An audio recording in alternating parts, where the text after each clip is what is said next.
The first snowfall and frost falls always smelled of two things: pine and the desperation of having to find your gloves. For Amanda Jackson, however, it smelled of cinnamon, nutmeg, and the dense comfort of her latest creation, a maple pecan pie that guaranteed no one would worry about lost gloves upon tasting it. Amanda was the state's best-selling author of comfort food cookbooks, and she had self-exiled to the town to finish her holiday recipe book. Her studio, with its cream-colored walls and shelves packed with giant mugs, was her sanctuary. At 42, she had embraced her label as a comfort food author with the same firmness with which she embraced her curves, with dignity, appetite, and zero apologies. Her life was perfect, as long as you didn't count the emails from her ex and her fear of failure. If someone told you that perfectionism was a virtue, she felt she should tell them to try writing a 300-recipe book without crying on the third cookie test. While she was thinking, Nimeria, her Abyssinian cat, jumped onto the workbench. Nimeria, the feline supervisor, lay down on top of a dark red leather notebook. It was definitely not hers. There must have been a mix-up in the town's courier service.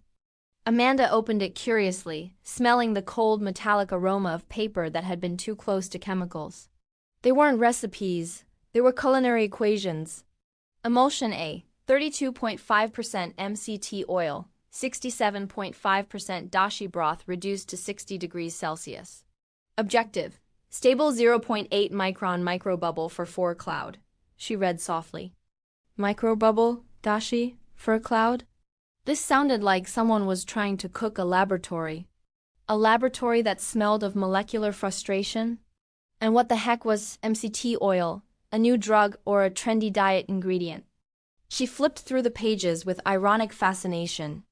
There were vacuum diagrams, cooking temperatures expressed with 5 decimal places, and terms like deconstruction of tradition and spherification of tears. Every page was a manifesto against simple pleasure. My cooking is a hug.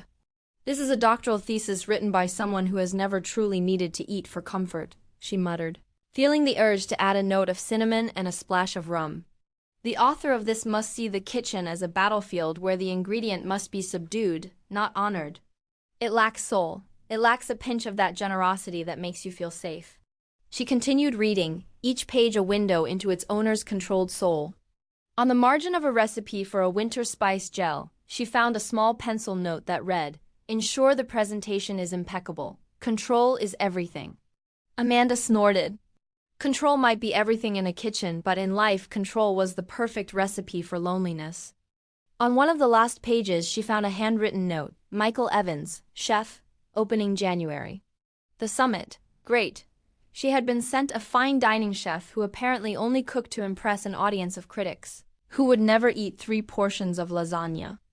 An Aries, for sure, pure fire. She was earth, honey. She needed stability, not flames.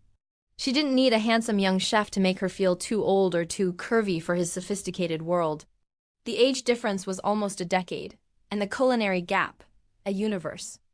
All right, Amanda, don't panic about the 30-year-old who cooks with nitrogen. Remember that at 42 you have too much wisdom for drama, or do you? She stood up, feeling that this Christmas mistake was not random. It was a cosmic challenge. Inspired by the irony of the find, and with Nimeria watching her with one half-closed eye, Amanda took a photo of the fur cloud recipe and uploaded it to her blog with a satirical and long title, just as she liked it, Christmas Recipe. How to cook molecular loneliness at home. Warning. May require safety goggles and zero feelings. Does not include butter. The Christmas mistake was served. And with it, a delicious and predictable conflict. Across Frost Falls, in the modern cold stainless steel kitchen of what would soon be the summit, Michael Evans was losing his mind. The kitchen was his fortress, the pristine surfaces, the tools aligned with military precision.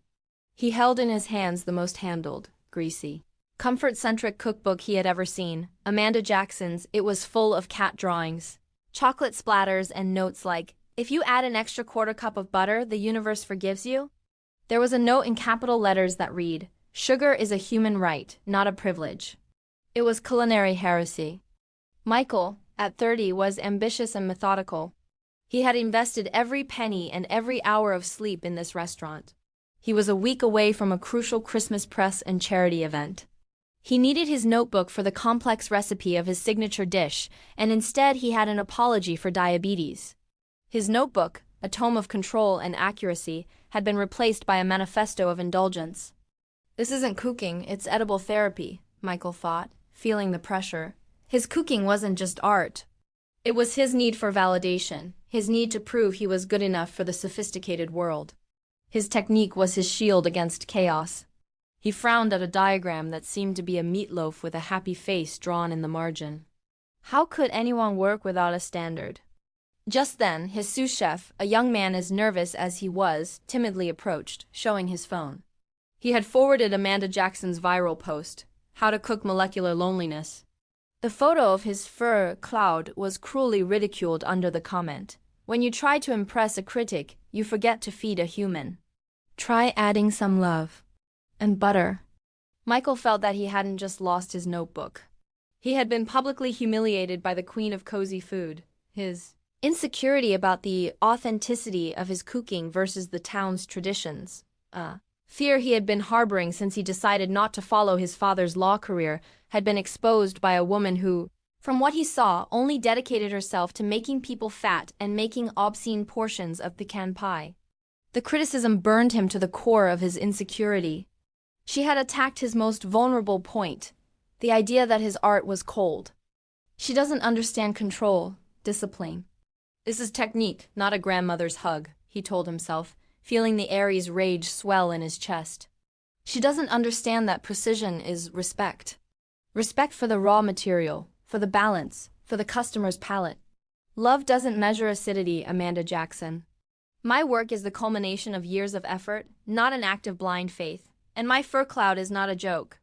It's a deconstruction of the winter landscape with notes of pine and a touch of sea salt, damn it. He slammed Amanda's notebook shut. He needed his property and an apology in that order. I'm going to go get this, he announced to his sous chef. And I'm going to give her a master class on the difference between cooking and packing calories. Nobody ridicules my technique. Nobody. Michael put on his wool coat, feeling the burning Aries impulse. He was going to reclaim his notebook and his dignity. The chef was on a war footing, unaware that his destiny was about to be dictated by a 42-year-old woman and her supervising cat. The air in Amanda's studio was dense. The perfect mix of danger and cinnamon. If you like it when the romantic tension is so palpable you can almost smell it, be sure to hit subscribe right now. Join our cozy community so you don't miss a single heated debate, not a single delicious crush. I promise you, like good pie, there's always something sweeter waiting. Michael burst into the studio. The sight of Amanda momentarily disarmed him. She had her hair up in flower on the elbow of her thick knitted sweater. She was a woman who inhabited her body and her space with a quiet authority. She was, in fact, much more beautiful in person, and her scent of vanilla and Christmas spices was a frontal attack on his minimalist ethics. Miss Jackson, I am Michael Evans, and that notebook is mine, and your blog post is unacceptable, he said in a tense, formal voice. Amanda, who was measuring molasses with precision, did not flinch. She calmly picked up her notebook. Chef Evans, I'm Amanda, and your notebook smells like panic. My post is an honest critique of cooking that tries to be too smart to be nourishing. And, as you can see, she indicated with a gesture toward Nimeria, who was watching from a shelf, my cat has approved it. Michael approached the table, his fiery eyes clashing against the earthly calm of the Taurus. My food is art, it's technique, it's precise. It's not about feelings or adding love as if it were a spice you can buy in a jar. It's about giving people an experience they've never had before. It's science applied to emotion. My dishes are light, clean, not heavy. Every gram is justified. I make food for people to remember the experiences they've already had, she countered with a biting smile. Hugs, blankets, your grandmother's lap. Your cooking sounds like a robot's first date. Impressive in theory, cold in practice. And you know what? Perfection is boring, Michael. I look for comfort, and comfort is never an exact formula. It's spontaneous, imperfect, and real. Michael clenched his jaw. Lack of precision is an insult to the ingredient, he insisted, lowering his voice. It's sloppy. It's a disrespect to the art. How can you talk about honor if your notebook is an ode to unregulated excess? It's lazy cooking. And over-precision is an insult to the diner, she counterattacked, stepping toward him, dangerously closing the distance. It's telling them, I'm smarter than you and I'm going to deconstruct your childhood. No, thank you. I reconstruct childhood with every spoonful. And if that means the dish is hearty and takes 100 grams more butter than your critic would approve, so be it. People come to my blog looking for permission to enjoy Michael. Do you offer permission or penance? Silence settled, heavy, charged with the electrical attraction that arises from intellectual conflict. Michael found himself looking at Amanda's lips. Frustration and excitement mixed dangerously. You are exasperating. And completely irresponsible, Michael whispered, his voice barely a thread. You are unnecessarily molecular, she replied without stepping back. And I assure you that if you leave now, you will still be thinking about my butter. Because your brain can code my heresy, but your stomach doesn't forget it. They were centimeters apart. He noticed the firmness of her jaw and the warmth of her breath. The air grew thinner. The first kiss was a mistake as delicious as the first bite of a forbidden pie. Michael took her by the waist with the firmness of a chef who knows exactly where to apply pressure, closing the distance, and his mouth met hers. It wasn't a molecular kiss. It was pure instinct, hot and firm, full of the passion they both denied. The flavor was an intoxicating mix of fresh mint, his, and warm molasses, hers. The first kiss was a mistake as delicious as the first bite of a forbidden pie. Michael took her by the waist with the firmness of a chef who knows exactly where to apply pressure, closing the distance, and his mouth met hers. It wasn't a molecular kiss. It was pure instinct, hot and firm, full of the passion they both denied. The flavor was an intoxicating mix of fresh mint, his, and warm molasses, hers. Amanda felt control slipping away, and she didn't care. He kissed with the same intensity he applied to his equations, but here emotion was the only law. She pulled away, breathless. Damn, she thought, stunned. The young man is a scientist of the mouth. He has found the G-spot of synesthesia. Next time I'll have to document this technique. Aloud, recovering, she told him, That doesn't change my critique, chef. You are still a pedant.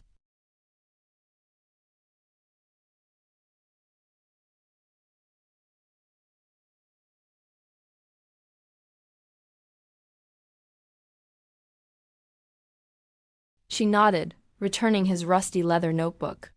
The conflict had been sealed with a passionate kiss. Michael quickly realized that fury didn't work with Amanda, only chemistry. He needed the list of local suppliers she had, essential for the Christmas charity event. I need help. The event is in 3 days, and Frost Falls suppliers only trust the grandma knows best recipes. If you help me integrate your comfort philosophy into a dish, I'll return the favor. I'll cook for you one night. No microbubbles, I promise. Just honest cooking, Michael proposed. You want me to teach you how to cook for human beings? Amanda asked, crossing her arms but with a spark of interest. Fine, I accept if, and only if, you try my maple pecan pie. One slice, without dissecting it. And you take me to a food place that you deeply hate. I need a contrast for my research. Michael thought about it. His cooking was elegant, but she wanted a tour of his culinary repulsion. It was a challenge. Deal, a fake research date. You try my discipline, I try your hedonism, tomorrow at 7. Nimeria, the cat, who had been watching from the windowsill, jumped down and rubbed against Michael's leg. Looks like the supervisor approves, Amanda mocked. But be warned, chef, my price is high. I don't just want you to try my food. I want you to feel what it's like to stop trying to impress and start nourishing. I want to see the heart of home cooking. Show me, Michael replied, with an intensity that was anything but feigned. Michael took her to a diner that had been open since 1952. The chairs were sticky vinyl, the neon light was cruel, and the menu was laminated. Welcome to my personal hell, Michael whispered, looking at the menu in horror. A 45-dish menu, zero focus. Everything fried, everything frozen at some point in its life. The epitome of culinary inefficiency and absolute chaos. Amanda laughed, her laugh musical and warm. This is life, Michael. Order something fried. Choose the most impure dish. The one that does the most damage to your concept of technique. And leave your laser thermometer at home. Michael gave up with a dramatic sigh and ordered a greasy pastrami sandwich with fries. She ordered a double cheeseburger with onion rings. All right, Amanda, eat with dignity. Let them see you enjoy it. It's a political statement, she told herself, taking the first bite with her eyes closed. It's a big plate, he commented, watching her devour it with genuine pleasure, unhurriedly, but with absolute delight. My plate is proportional to my appetite and my body, Michael, she reminded him, her mouth full. And both are wonderful. Do you have a problem with that? Or just with the idea of a woman enjoying something that hasn't been approved by a strict nutritionist? Michael blinked, the question hitting him right in his wound. No, in fact it is liberating, to see someone enjoy it so much without the guilt. My mother always measured her portions with a ruler. Always looking for the thinner and more dietetic option, obsessed with social approval. I never saw anyone enjoy such a hearty meal without remorse. I grew up associating pleasure with guilt. There was his wound. The pressure for perfection and emotional thinness. The first step to cooking with your heart is to stop measuring pleasure, she advised, wiping her mouth with a napkin. You have incredible precision, Michael, but you are cooking for a judge, not for a human being. And a critic isn't going to marry you. A partner asks you to be yourself and offers you the second serving. They don't offer you guilt. Michael smiled, genuinely. You have a very direct way of presenting things, Amanda Jackson. And I like that brutal honesty. You are an earthquake to my control. You make me want to disobey. It's incredible. He'd probably burn this just by thinking about it. At 42, I would have to fast for a month, Amanda thought with a grimace, before smiling at him. I'm a Taurus, honey. I need tangible truth. What score do you give my hamburger?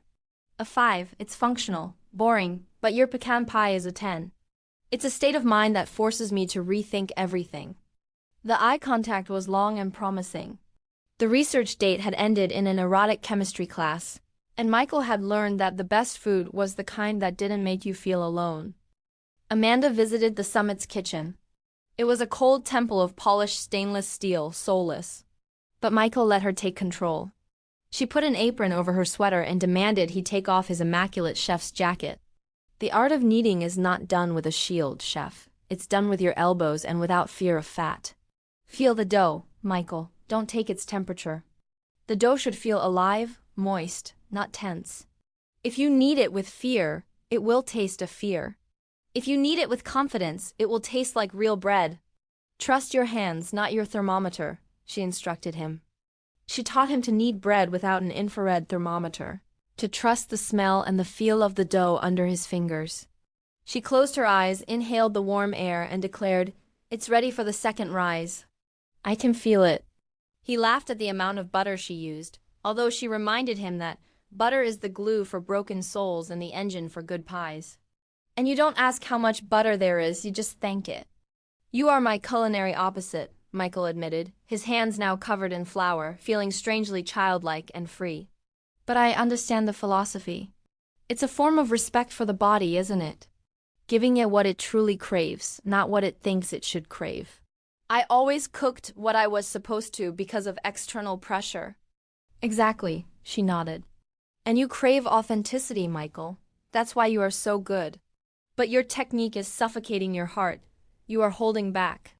You have the talent of a master, but you cook like a student who is afraid of failing. Your fear of error steals your joy. They were alone after the sous chef left. The Christmas music low, the residual heat from the ovens. The contrast of the sterile kitchen with the smell of fresh bread was a battlefield of the senses. Michael took Amanda's hand, which smelled of yeast and ginger. You are incredible, Amanda. I've never seen anyone so comfortable in their own skin, so sure of what they are creating, he confessed. My cooking has always been my armor. My need for validation. I come from a family where food was only good if it was sophisticated.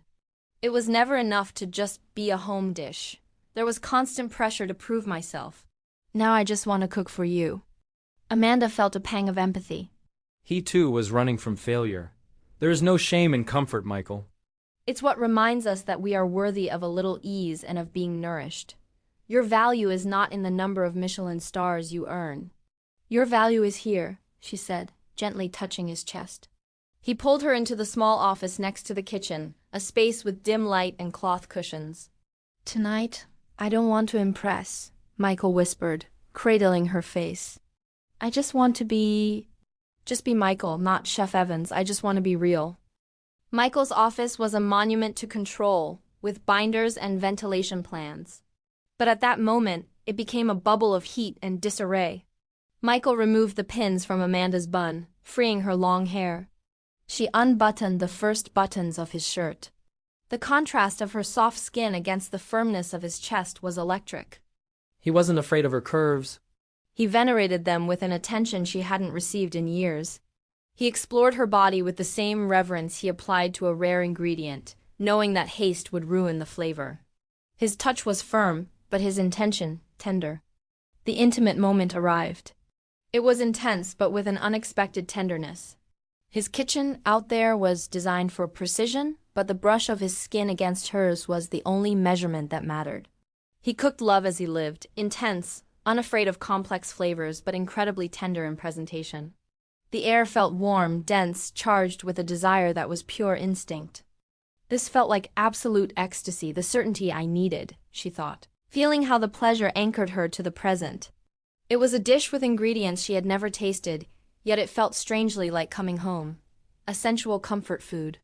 It was the perfect fusion. Michael's impeccable technique joined Amanda's warmth and experience. The young chef, so expert in controlling temperatures, had unleashed a heat in her that he couldn't measure. And yes, Chef Evans, his technique was impeccable. Point for molecularity. Afterward, Michael hugged her with his face buried in her neck, breathing in her scent of cinnamon. This, he whispered. This is what people crave, not the fur cloud. The touch, the warmth, the certainty that someone is there. Thank you, Amanda. You have given me permission to be happy, not just successful. She smiled back at him. You have to let that recipe enter your menu, Michael. This is what it means to be authentic. Let the heart run the mixer for a while. He nodded. Love wasn't an equation. It was a choice. And he had chosen her without restrictions. The Christmas charity event was a triumph. The fusion of Michael, the complex sauces, the perfect presentation, and Amanda, the taste of home. The comfort factor was a resounding success. The signature dish was a Christmas steak, the meat cooked to Michael's scientific perfection, but served with Amanda's rustic, buttery mashed potatoes. People lined up, not for the price, but for the nostalgia. Local critics called it sophistication with soul. Amanda saw Michael shine, not because of the critics' praise, but because of the genuine joy he felt seeing the satisfied faces of the people. He had found the authenticity he was looking for. She looked at him. He was so handsome and so young. And so mature. He didn't want to fix her. He didn't want her to be less curvy or less stubborn. He had asked her to be more herself. And for a Taurus who had spent years with men who wanted a light dish, Michael was the entire banquet, and he wanted it without guilt. Michael approached, his eyes sparkling. Amanda, we have created something incredible. Not because of the technique, but because of the sensibility. You have taught me to feel the food again. And look, people are happy, not just impressed. I wouldn't trade this success for any Michelin star. A Christmas steak that became a culinary success. Chef, I guess Aries and Taurus can bake something if given enough butter and a good fight, she joked, reaching out to touch his cheek. They shared a sweet kiss without the fury of the first one, but with the warmth of a freshly baked certainty. Michael knew it wasn't just about the food, it was about her. And she knew that he valued her mind, her body, and her heart, and everything she represented. The success was too great, too sudden. A week later, Amanda woke up with a cold panic. Michael had invited her to spend Christmas Eve with him. He had talked about future plans with a naturalness that made her tremble. He was already reorganizing his life around her, and that terrified her. Amanda was a Taurus. She needed stability, but her wound was the fear of dependence and abandonment. Her ex had made her feel that she was too much for him, too strong, too opinionated, too big. She had internalized that to be loved enduringly, She had to be light and manageable. Michael was perfect, young, successful, mature. It was too much. At what point would he realize she was the wrong choice? The age difference, which had been a joke before, now felt like a silent threat. What would happen in 10 years when she was 52 and he was 40? He would be at the peak of his career, she, perhaps a little slower, a little more tired. Amanda sat on the sofa with Nimeria curled up in her lap. The cat looked worried. "Nimeria, I'm a 42-year-old woman with teenage panic," Amanda sighed. "He's too good, too young to be so centered. At some point, he'll want a lighter version of my life. He'll want an appetizer, not the banquet that I am, and I can't stand for him to leave. I anticipated to control it." Anxiety forced her to sabotage. If she left first, the blow wouldn't hurt as much. She grabbed her phone. She needed air. She needed to break the perfection before perfection broke her. She sent a message to Michael, dry and professional. "Michael, I need to stop. The event was a success, but I can't mix the personal with the professional. Don't come. Merry Christmas, AJ." It was cruel, she knew. But it was the only way she knew to control abandonment, to force it before it happened.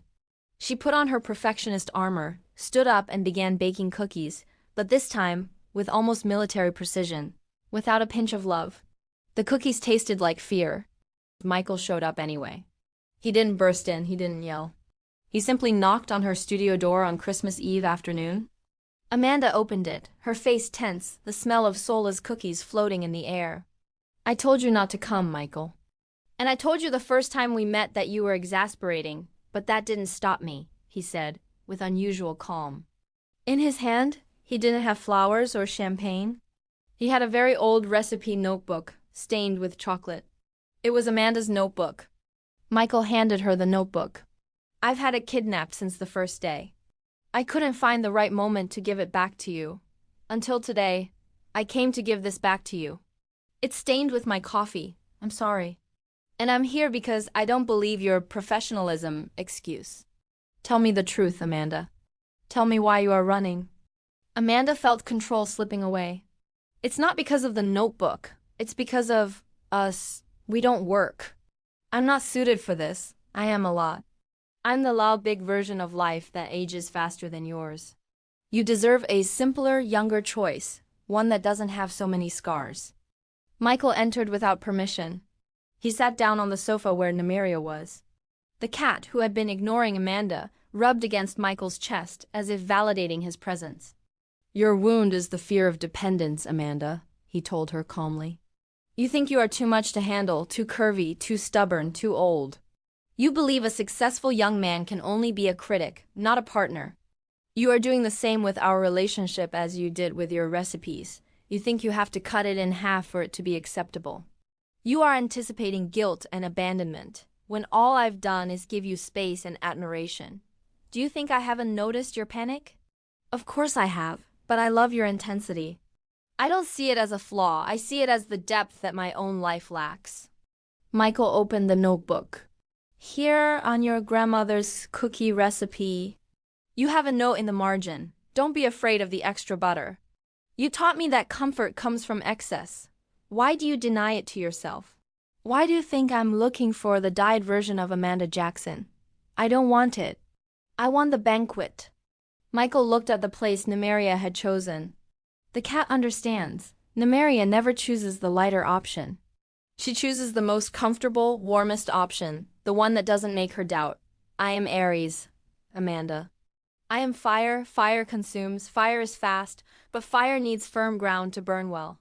I need the earth of Taurus to anchor me, to give me stability, to remind me of the difference between impressing and nourishing. You are not a mistake. You are the correction to my overly precise life. I fell in love with your banquet, your excess of laughter, your excess of curves, your excess of heart." The words broke Amanda's armor. He hadn't abandoned her. He had understood her fear in a single visit. "You are a terribly mature man for a 30-year-old boy, Michael Evans. It's unfair," she said, breaking into a cry of relief. "It's the company, I suppose." She approached and hugged him tightly, feeling the solidity of his body and the warmth of his sweater. The fear dissipated like smoke. The Christmas mistake had been fixed. Don't ask me to leave. Ask me to stay. And I promise you I will never make you feel like you are too much or that you have to reduce yourself to fit into my life. A week later, Amanda returned to her studio. Michael had invited her to a private dinner just for us. When she arrived at the Summit's kitchen, Michael wasn't in a chef's suit. He was in a sweater and comfortable pants, his hands stained with flour. The table was set on the floor, with cushions. Nimeria, the cat, sat on a stool as an honored guest. Michael lifted a silver lid. It was a plate of tomato soup and grilled cheese, but beautifully plated with fresh basil leaves and virgin olive oil. I found a note on the first page of your notebook. It was your grandmother's tomato soup recipe, he said softly. I never thought of serving something so simple, so elemental. I felt my art had to be more complex, more difficult. But today, it's the only thing I want to make for you. Food that tastes like unconditional acceptance. It's my version of comfort food. It was his final gesture. Not a jewel, but a childhood dish. An act of humility and love. Michael, Amanda felt a lump in her throat. He took her hand with total vulnerability. Amanda Jackson, I want to mix my science with your heart. My future feels cold without your warmth. I need your laughter and your butter to balance my life. Would you like to co-write a book with me? A book about how food makes us feel, not just how it makes us look. It will be called The Comfort Equation. It will talk about the extra butter, the microbubbles, and why both are necessary. It's a metaphor, of course. Amanda smiled, her eyes shining. I love the metaphor, chef, and I love your soup. But only if we add a little more pepper to life. And yes, Michael Evans, let's co-write, let's co-cook, let's co-live. Michael leaned in and kissed her with a firm promise. In the end, the wrong notebook had given them the right recipe. You don't have to change who you are to find love. You just need to find someone who knows that the best technique always includes a secret ingredient, a warm heart. And, of course, a high-level cat supervision. If you like this story, why stop?